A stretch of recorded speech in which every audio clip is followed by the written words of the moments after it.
How do you feel about your BlackBerry? I don't like it much. I love the QWERTY keyboard, which is why I stick with the BlackBerry, but otherwise it's a piece of junk. Until recently, carrying a BlackBerry conveyed a certain elite status, but the devices increasingly seem like also-rans in the smartphone era. BlackBerries are no longer considered cutting edge. In fact, people seemed embarrassed to admit they had one. Feels like I'm, back in 1999 when BlackBerries were cool. Do people give you a hard time about it? I keep it in my pocket. What kind of things do people say to you? What are you doing still with a BlackBerry, and why haven't you upgraded to? I mean, first it was an iPhone, and then it was a Droid, and now it's the S3. Many of the other smartphone users I spoke with were clear about one thing. Nothing says square like a BlackBerry.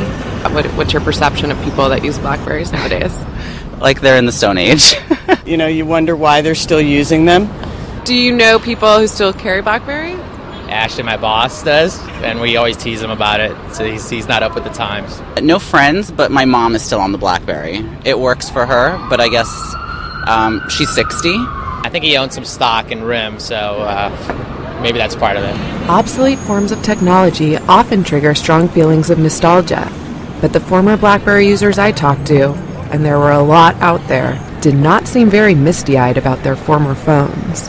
And is there one thing that you miss about the BlackBerry? No. Not one thing? Not one thing. Do you miss the BlackBerry? Not really. Do you ever miss your BlackBerry?